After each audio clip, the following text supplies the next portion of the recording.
Hello friends, welcome to the channel. आज हम एक ऐसे सब्जेक्ट के बारे में बात कर रहे हैं जिसमें काफ़ी एनालिसिस है और वो आपको एक अच्छा खासा इंसाइट देगा एक इन्वेस्टमेंट्स के लिए। ठीक है, सो लेट अस स्टार्ट।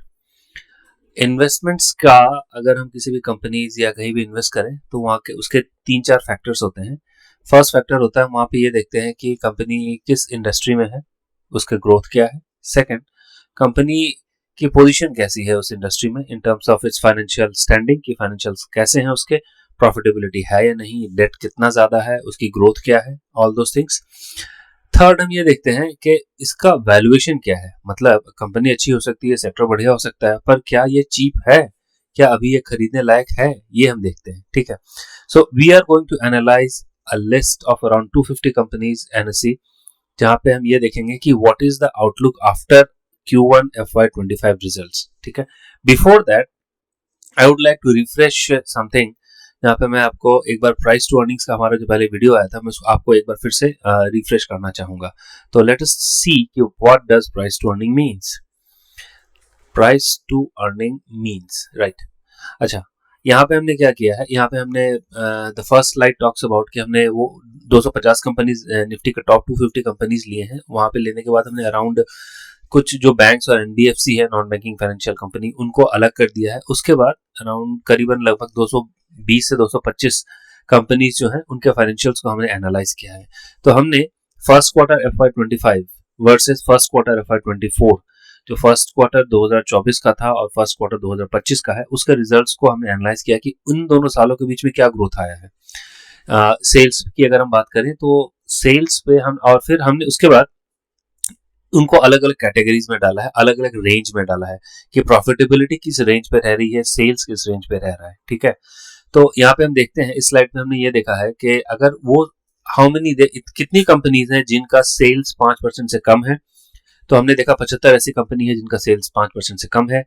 और वैसे करके हमने देखा कि 10 से 15% के रेंज में कितनी सारी कंपनीज है जिनका सेल्स 10 से 15% के बीच में रहा हो, 35 कंपनीज।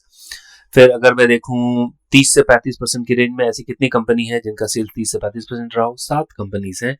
और कितनी कंपनीज हैं जिनका सेल्स 50% से ज्यादा रहा हो, 1Q FY25 versus Q1 FY24, तो हमने देखा 9 कंपनीज ऐसी हैं जिनका सेल्स YOY क्वार्टरली बेसिस पे बढ़ा है, और वो 9 ऐसी कंपनीज हैं। ठीक है, अगर हम उसी तरीके से अगर हम प्रॉफिटेबिलिटी की बात करें तो हमने एनालाइज किया कि ऐसी कितनी सारी कंपनीज हैं जिनका प्रॉफिट 5% से कम रहा हो। तो हमने देखा कि उन सारी लिस्ट ऑफ कंपनीज में से अराउंड 90 कंपनी ऐसी जिनका प्रॉफिटेबिलिटी 5% से कम है। देन अगेन 10 से 15% वाली रेंज में कितनी कंपनी है, 19 कंपनी ऐसी हैं जिनकी प्रॉफिटेबिलिटी 10 to 15% रही है। और further if we see let's say 25% से 30% के बीच में कितनी सारी कंपनीज है जिनकी प्रॉफिटेबिलिटी 25 से 30% रही हो, तो 10 है। कितनी सारी कंपनीज है जिनकी प्रॉफिटेबिलिटी 35 से 40% पे रही हो, वो 3 है।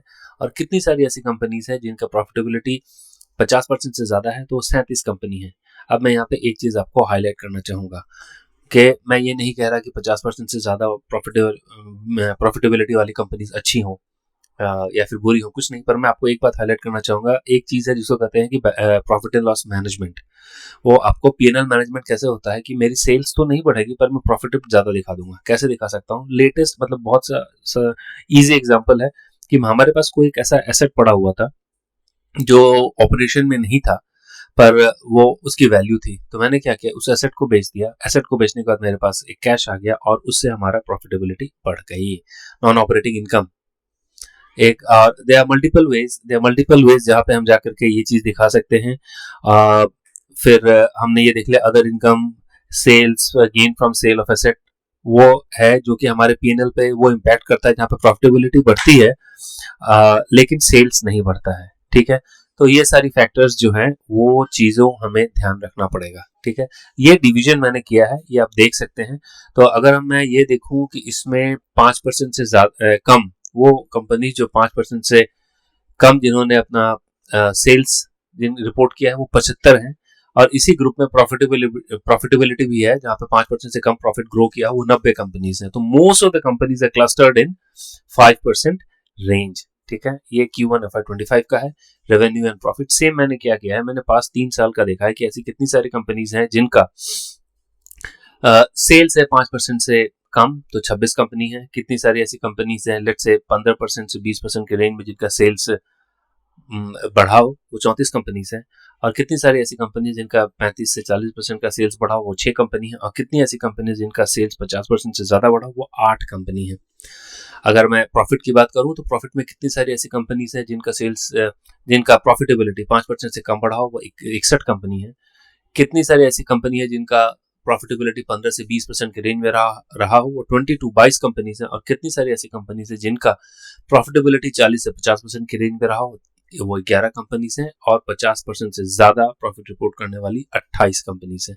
ठीक है, मैंने आपको पहले ही बताया था कि there is a thing called P&L management, उसको ध्यान में रखिएगा। Now let us refresh our memories price is to earning को लेकर के। So what is price to earning? Price is to earning वो होता है कि जहां पे हमने अपने जो भी पैसे हमारे पास कमाए हैं उसको अगर मैं अपने पूरे शेयर होल्डर पे डिवाइड कर दूं, सबको दे दूं, ठीक है, तो वो होता है अर्निंग्स पर शेयर। ठीक है, और अगर मैं उस प्राइस को अर्निंग्स पर शेयर से, शेयर प्राइस को अर्निंग पर शेयर से डिवाइड कर दूं, तो वो होता है PE।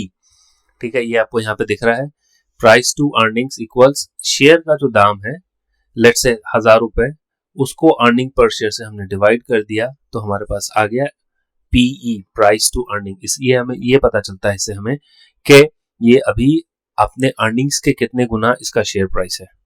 ठीक है, वो हमने यहाँ पे देख लिया। अगर यहाँ पे प्राइस 2000 रुपए का चल रहा है और अर्निंग्स अगर 200 रुपए पर शेयर है, तो प्राइस टू अर्निंग्स 10 टाइम्स है, 10 गुना, मतलब इसकी शेयर प्राइस अपने अर्निंग्स के 10 गुना है।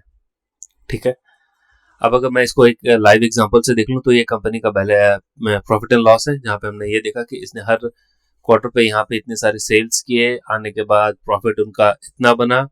टोटल शेयर होल्डर कितने हैं, तो 414 करोड़ है। हमने उसको अगर डिवाइड कर दिया तो हमारे पास अर्निंग्स पर शेयर कितना आ गया, 64.32।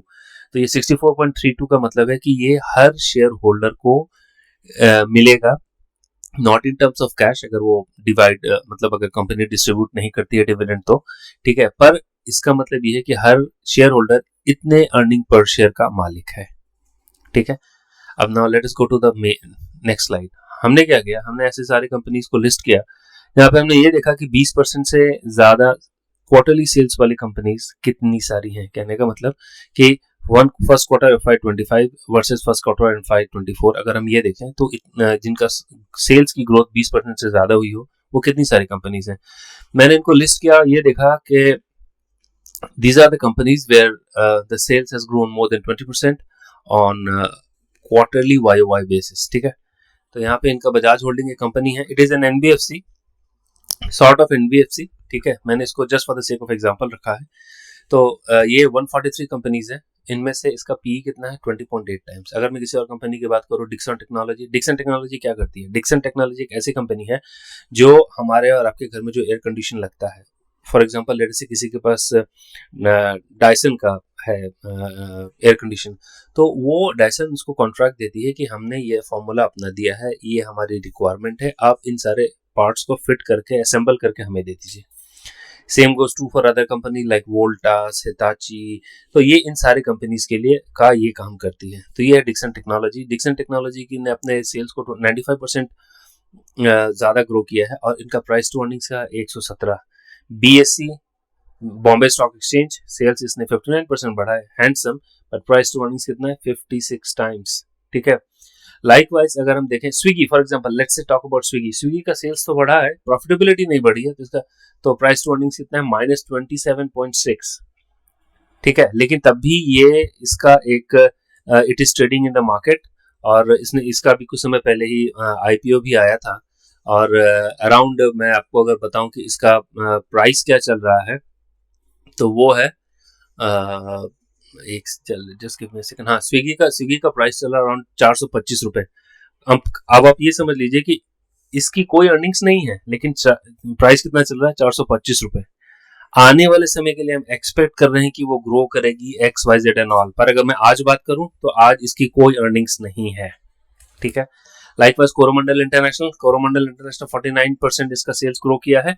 प्राइस कितना है 35.2, और अगर मैं इन सबको एवरेज करूं तो 144.1 टाइम्स। अब 144.1 टाइम्स आ गए क्योंकि यहाँ पे एक कंपनी है called eternal limited which is also called erstwhile Zomato, जो जोमेटो था उसके सेल्स तो ग्रो की है 70%, लेकिन इसकी अर्निंग्स पी कितना है 1026 टाइम्स। निफ्टी का एवरेज पी क्या चल रहा है 21.7 टाइम्स। अब आप इसके रिलेटिव आप इसको कर सकते हैं कि निफ्टी का पी, निफ्टी जो इंडिया के टॉप 50 कंपनीज है वो निफ्टी में होती है, तो 50 कंपनी का पी चल रहा है 21.7 टाइम्स, लेकिन ये सब इन सब कंपनीज का क्या चल रहा है पी, ये वो कंपनीज हैं जो 250 कंपनीज टॉप 250 कंपनीज में से मैंने इनको रादर 220 to 30 कंपनीज में से मैंने वो सारी कंपनीज को शॉर्टलिस्ट किया है जिनके सेल्स 20% से ज्यादा है। अगर मैं इसी चीज को प्रॉफिटेबिलिटी पे करूं तो मुझे ये दिखता है these are the list of companies where profit have grown more than 20% quarterly on YOY basis, जहां पे मैं ये देख रहा हूँ हिताची 1163% ग्रो किया है। पी कितना है 174.53, मतलब ये अपने प्राइस इसके अर्निंग्स का 174 या फिर 175 गुना चल रहा है। ठीक है, let us talk about a company called Bharat dynamics. 154% इसने सेल्स प्रॉफिटेबिलिटी ग्रो किया है। पी कितना चल रहा है 96.59, एवरेज इसका कितना आ रहा है 176 टाइम्स। ठीक है, क्योंकि यहाँ पे कंपनी है पेटीएम, पेटीएम ने 170% का सेल्स ग्रो किया है और प्राइस टू अर्निंग्स कितना चल रहा है 256। अब मैंने ये सारी चीजें पिछले 3 साल के लिए वो सारी कंपनीज को शॉर्टलिस्ट किया जहाँ पे 30% से ज्यादा सेल्स ग्रोथ रही हो, तो these are the list of companies जहाँ पे हम देखते हैं कि सेल्स ग्रोथ 30% से ज्यादा रही हो, पर अगर मैं उनका पी देखूं और मैं एवरेज पी करूं तो दैट इज अराउंड 64 टाइम्स। किसी का भी कोई मतलब 40 से कम होना, यहाँ पे कोई भी कंपनी ऐसी नहीं है जहाँ पे 40 से कम है इसका अर्निंग्स, मतलब प्राइस टू अर्निंग्स, तो वो this is risky, right, this is risky. Profitability की बात करूं सेम 3 साल पे वो सारी कंपनी जिनकी प्रॉफिटेबिलिटी 20% से ज्यादा बढ़ी हो, तो these are the list of companies Adani green, premier energy, Motilal Oswal, trend, BSE and all this Waaree energies. ये कंपनीज काफी अभी आजकल काफी ज्यादा बात हो रही है इसकी। 114% इसने अपने प्रॉफिट को ग्रो किया है। प्राइस टू अर्निंग्स कितना चल रहा है 42.2 टाइम्स। इसका कितना चल रहा है अदानी का 81.3 टाइम्स, अदानी ग्रीन का। जिंदल स्टील का कितना चल रहा है 39 टाइम्स। ठीक है ना, ये मैंने फिर 5 साल के डेटा को एनालाइज किया, वहां पे मैंने देखा कि जो वो सारी कंपनी जिनके सेल्स 30% से ज्यादा बढ़े हैं, ठीक है, तो सेल्स के अगर मैं ये सारी कंपनीज है, इंडस टावर की बात में इंडस टावर को 9.5 आपको लग रहा हो कि सस्ता है, पर एक बात ध्यान रखिएगा इसके बैलेंस शीट में बहुत सारा डेट है, तो इसको आप इग्नोर करिए। ठीक है, ध्यान दीजिए for rest of the companies. अब रेस्ट ऑफ द कंपनीज में मैं देखूं फॉर एग्जांपल पीबी फिनटेक में 45% का सेल्स इसने ग्रोथ किया है और इसका पी कितना है, मतलब ये इसका अर्निंग्स प्राइस के कितने गुना है, तो मैं देख रहा हूं 223 गुना। निफ्टी का एवरेज पी आप ध्यान रखिएगा 21.7 है और ये किस लेवल पे ट्रेड कर रहे हैं वो आपको पता चल रहा है। ठीक है, लॉयड्स मेटल 79% प्रॉफिटेबिलिटी इसने ग्रो पिछले 5 साल में हर साल 79% के एवरेज के पास ग्रो किया है और इसका पी कितना चल रहा है 44.8 टाइम्स। अब ये मैंने ये देख लिया, सॉरी इसकी sales, this not profitability, this is sales. अगर मैं प्रॉफिट की बात करूं 20% से ज्यादा प्रॉफिट 5 साल पे किसने किया है, ये सारी कंपनीज हैं। तो ये सारी कंपनीज में अदानी ग्रीन अगेन 127% प्रॉफिटेबिलिटी किया है, Jindal steel is 105%, P is 25.4, trend 67% किया है और इसका पी कितना चल रहा है 118.8। इंडियन रिन्यूएबल इसने 51% ग्रो किया है अपनी प्रॉफिटेबिलिटी को और कितने गुना चल रहा है 25.9। एवरेज पी कितना है 49.8। एनएससी का पी कितना था निफ्टी का 21.7। So we should not forget this. अब मेरा कहने का मतलब ये है कि अगर मैं इन सारी कंपनीज को एनालाइज करने के बाद मैं ये देखूं कि ठीक है प्रॉफिटेबिलिटी तो ग्रो कर रही है, पर ये क्या कंपनी, ये सारी कंपनीज चीप है? The straight answer is no. अगर क्या मैं इनमें इन्वेस्ट कर सके, कैन आई थिंक ये गिरेगा नहीं, शेयर नहीं गिरेगा? I will have to say probably yes, there is highly likelihood की चूंकि ये सारी कंपनीज काफी ज्यादा महंगी हैं कंपेयर टू निफ्टी, तो मैं एटलीस्ट इस लेवल पे तो ये रीजनेबल नहीं कही जा सकती है। हमें इसके साथ ये एक एस्पेक्ट है जहां पे मैं हाईलाइट कर रहा हूँ कि these all companies, mid cap and small cap companies, something is which is very very risky right now. वो इसलिए कह रहा हूँ, लुकिंग एट देयर पीई, बढ़ सकता है share, I do not contradict that कि शेयर प्राइस नहीं बढ़ सकता है, but investing on these companies is very very risky. क्योंकि अच्छा एक बात, अगर लेट अस से मैं हर महीने मेरे पास एक किसी म्यूचुअल फंड में सिप जा रहा है, तो म्यूचुअल फंड भी क्या कर रही है, वो भी तो इसी कंपनीज में इन्वेस्ट कर रही है ना। तो जब तक अगर ये मार्केट करेक्ट हो जाए तो क्या होगा, करेक्ट हो जाए तो यही होगा कि हमने जो सिप किया है दैट गोज इन वेन, वो उसको ऐसे ही चला जाएगा, क्योंकि इनके chances of correction are very high. समझिए बात को, तो जब तक एक रीजनेबल लेवल पे इन्वेस्टमेंट नहीं आता है तब तक ये इन्वेस्ट करना थोड़ा सा मुश्किल हो जाता है। मैं ये नहीं कह रहा कि this companies are not good and they are not growing, but the price is very very high. थोड़ा रीजनेबल हो जाए then we can think about investing and then one can choose about it. But मेरे हिसाब से, according to me, again I'm telling you, according to me, all these companies and Nifty की companies और any other company, largely अगर जब तक हम उनका एक reasonable valuation पे नहीं मिले हमें, तब तक हमें लेने में सोचना चाहिए। ये थोड़ा मुश्किल होता है कि इनको चुन करके वेल ग्रोथ, देखिए हमारे पास कंपनीज लिमिटेड है और हमारे पास फंड मैनेजर्स बहुत हैं, वो भी इन सारी कंपनीज को चेज कर रहे हैं। तो अब हालत ऐसी हो गई है कि गुड कंपनीज पे को एक limited number of fund managers अगर चेज कर रहे हैं तो उसका प्राइस टू अर्निंग काफी ज्यादा बढ़ गया है। ठीक है, इट हैज टू करेक्ट ये अच्छा, इसका दूसरा एक तरीका क्या है कि ये कैसे सही हो सकता है, अर्निंग्स इतनी ज्यादा बढ़े के और प्राइस उतना ज्यादा ना बढ़े, तब जाकर के ये पीई कम हो जाएगा। क्या हमें अभी वो दिख रहा है? अभी बहुत तो नहीं दिख रहा, क्योंकि हमने ये देखा है कि 5 साल वाले डिस्ट्रीब्यूशन में हमने देखा, 3 साल वाले डिस्ट्रीब्यूशन में देखा कि जिन कंपनी, वैसी कंपनी जिनका प्राइस, जिनकी अर्निंग्स 30 से 35% के बीच में रही हो, वो कम होती जा रही है। ठीक है, तो earnings has to increase substantially for price to be rational. Earnings को काफी ज्यादा बढ़ना पड़ेगा तभी जाकर के प्राइस हमें, और प्राइस न बढ़े तब पीई थोड़ा कम होगा और हमारे पास इन्वेस्टमेंट का एक होराइजन बनेगा।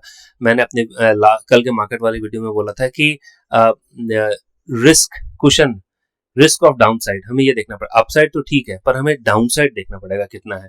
यहाँ से डाउन साइड हो सकता है, बिल्कुल हो सकता है, लेकिन अगर ये अर्निंग्स ग्रो करे और प्राइस ज्यादा न ग्रो करे तो हम ये देखेंगे पी का कॉन्ट्रैक्शन होगा, पी थोड़ा कम हो जाएगा, और जो प्राइस टू अर्निंग्स कम हो जाएगा तो हमारे पास डाउन साइड रिस्क काफी कम हो जाएगा। अगर हम ये करें भी, फॉर एग्जाम्पल लेट अस से एक कंपनी की बात करें, लॉयड मेटल 44.8 टाइम्स चल रहा है। अगर ये 44.8 टाइम्स से घट करके 30 गुना 30 टाइम्स हो जाए, जहां पे हमने ये देखा कि प्राइस शेयर का ना बढ़े पर अर्निंग कंसिस्टेंटली यही रहे या फिर बढ़े, तो हमारे पास 30 से 25 हो सकता है, लेकिन 30 से वो 20 नहीं हो जाएगा, क्योंकि ये काफी ग्रोइंग कंपनी है। लेकिन हाँ, 40 से ये 30 हो सकता है। तो मेरा कहने का मतलब है कि अगर ये कंपनी की ग्रोथ आउटलुक अच्छी है तब भी वैल्यूएशन काफी हाई है। That is the entire point which I am trying to drive. यहाँ पे मैं यही बताना चाह रहा हूँ, ये वो सारी कंपनीज है, निफ्टी की टॉप 250 कंपनीज है जहां पे अभी प्राइस काफी ज्यादा है, और ऐसा हो सकता है कि दे माइट अंडर परफॉर्म। या फिर आप भी अगर इन्वेस्ट कर रहे हैं then you should look wisely to think कि मैं वैसी कंपनी चुनूं जहां पे मुझे एक कुशन ऑफ सेफ्टी मिले, मार्जिन ऑफ सेफ्टी मिले। ठीक है, I hope you would have like this video, because हमने काफी मेहनत की है इसको लेकर के, काफी सारा एनालिसिस गया है। ठीक है, we will be coming and we are coming with more analytical videos like this, or I hope you would have enjoyed it. My humble request is, in case if you have enjoyed and you're watching, please share the channel, please like the channel, and please subscribe the channel, and stay tuned because we will be coming for further coming with more such analytical video. Thank you for watching. Take care.